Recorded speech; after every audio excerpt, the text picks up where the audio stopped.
Chiapaneco de nacimiento y de vida, politólogo del ITAM y maestro en Derecho por la UNAM. Ha dedicado su vida al país como servidor público. Tiene una amplia y destacada carrera en política y desarrollo social, tanto que fue reconocido por la ONU y galardonado con el Premio Nacional de Periodismo. En 2014 se convirtió en el primer político mexicano en presentar su declaración 3 de 3 y en 2015 tuvo la segunda posición en el ranking de mejores senadores de México en la plataforma Atlas Político. En 2019 fue designado por el presidente Andrés Manuel López Obrador para ocupar el cargo como director del IMSS. El director del Instituto Mexicano del Seguro Social, Zoe Robledo, en Milenio Negocios. Hola, bienvenidos a Milenio Negocios, este programa que hacemos Ilana Sod y yo. Hoy tenemos un invitado muy especial, Zoe Robledo, director del IMSS. Gracias por acompañarnos. Gracias, Regina. Ilana, un gusto saludarlas. Me voy a lanzar con la primera pregunta, porque creo que en un momento como en el que estamos, no sé si logramos entender la complejidad de administrar al IMSS. Tienen desde lavanderías, pero no se trata también solo de COVID. Hay cientos de otros padecimientos que los mexicanos tenemos, ¿no? Y quiero quizá empezar con algo que puede parecer algo inocente, pero ¿de qué tamaño es el desafío que tiene hoy el IMSS? Sí, efectivamente, todo en el IMSS tiene unas dimensiones a veces inconmensurables. Tenemos 20 millones de trabajadores asegurados, que junto con sus familias conforman la población derechohabiente, que alcanza cerca de 70 millones de mexicanas y mexicanos, que además se atienden en varios seguros. No es solamente el seguro de enfermedades y maternidad, que es por lo que quizás es más conocido el IMSS, sino también el seguro de cesantía en edad avanzada y vejez, que mejor conocido como las pensiones, la administración de las pensiones de la gente. Además, otros seguros, las guarderías, los riesgos de trabajo y demás. Ahora, en ese tamaño de la institución, en términos de la atención médica, pues uno de los primeros desafíos es justo garantizar la estabilidad financiera del IMSS para que en ningún momento se hubieran comprometido el pago de las pensiones y de las jubilaciones también. Son cerca de 150,000 millones de pesos anuales que, si bien no se administran desde el IMSS, se registran en el Seguro Social. Ahora, en ese contexto, pues el COVID se presenta a una institución de seguridad social, no solamente de atención médica, con un doble desafío, porque por un lado, los efectos económicos de la pandemia, particularmente de la caída del empleo, nos impacta directamente, porque eso significa menos trabajadores y menos cuotas, porque ese es el otro elemento. El IMSS tiene un financiamiento de cuotas obrero-patronales. Aporta el gobierno, aportan los empresarios y aportan los trabajadores.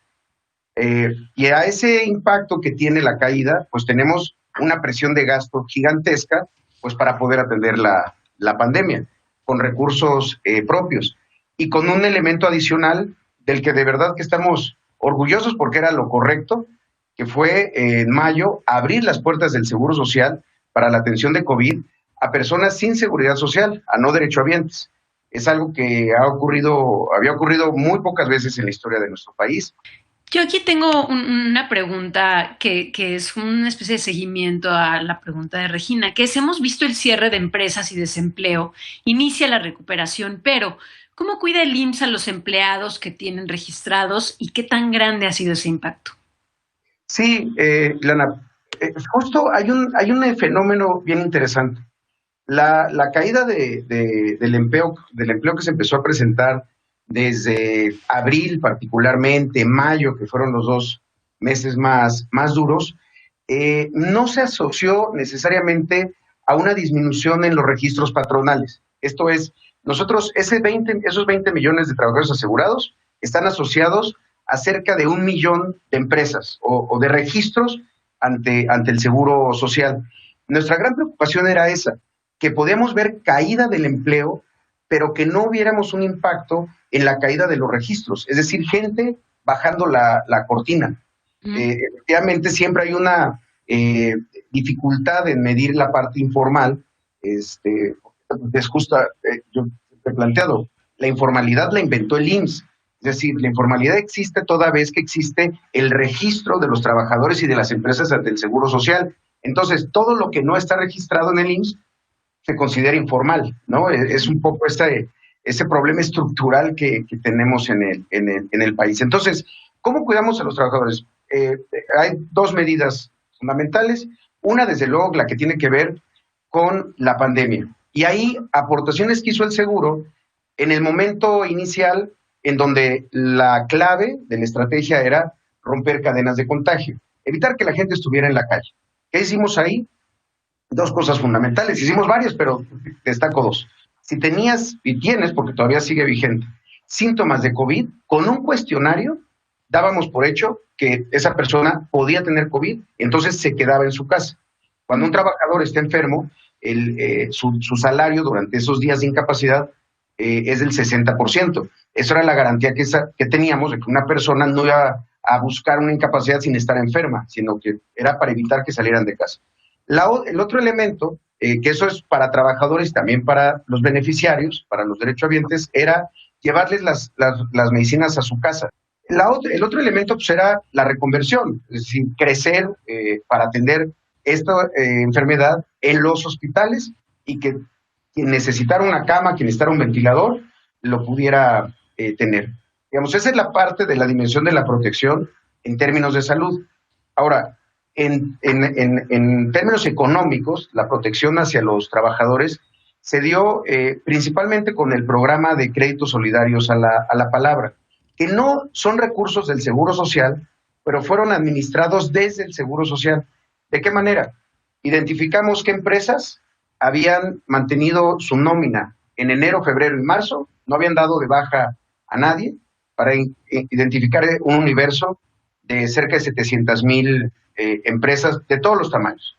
Y de esas 700,000, cerca de 600,000 eran pequeñas, sobre todo pequeñas y medianas empresas, particularmente de menos de 10 trabajadores. Y a ellos fue a quienes, a través del seguro, se les dio este crédito de 25,000 pesos. 70% de las personas que recibieron el crédito de 25,000 pesos, los patrones, no dieron de baja después a nadie de su nómina. Y 9% incluso la crecieron. Porque esos 25,000 pesos en un momento crítico, pues es lo que te puede permitir seguir, porque tienes una deuda, porque puedes pagar la luz, y son pequeñas empresas. Hay un tema que justo tocaste ahorita, de hecho, y quiero retomarlo, ¿no? Lo de la informalidad. O sea, hay un tema constante en la parte del IMSS que implica seguridad social, pero más allá de la informalidad, que hay este contexto en donde las empresas buscan estos agujeros, ¿no? Entonces, diciembre, para no pagar el aguinaldo, los saco del registro en diciembre, pero los vuelvo a registrar en enero, ¿no? ¿Cómo es que logran o cómo cumplir este mandato de seguridad social cuando estamos afuera tratando de buscar estos agujeros? Sí, ese es el gran problema, pero también la gran oportunidad en lo que viene. Yo creo que en el planeta va a haber una revalorización de la seguridad social más amplia. Es decir, la gente va a empezar a preocuparse mucho más por tener un seguro médico y una pensión, básicamente. Los otros seguros son muy importantes, pero esos dos en particular. Porque, por un lado, al final de cuentas, la seguridad social te protege en los últimos años de vida, pero también te protege en la vida personal en términos de la salud del trabajador, de las trabajadoras y de su familia, pero también ante despidos, ante riesgos de trabajo, ante enfermedades laborales, etcétera, etcétera. Entonces, ¿por qué lo veo como una oportunidad? Porque es que es el momento de poder difundir más entre la población que cuando un empleador ofrece una parte del salario vinculada al seguro social y el resto por otras formas, en efectivo o cualquier otra forma, están afectando la densidad de su cotización, que no es otra cosa más que lo que va a recibir cuando se retire, porque el registro que hay ante el IMSS es el que se va a aplicar. Y el otro problema más grave, pues el asunto de cuando a una persona no la tienen registrada y cuando quiere ejercer sus derechos, ya sea en un hospital, en una unidad, o quiere meter a sus hijos o sus hijas a una guardería, pues no es posible porque en realidad no está registrada. Me voy con una pregunta regresando un poco al tema de la pandemia porque es inevitable y tiene que ver con qué tan grande ha sido el impacto económico para el IMSS el tener a su equipo principal de trabajo en los hospitales en la primera línea durante estos 8 meses de pandemia.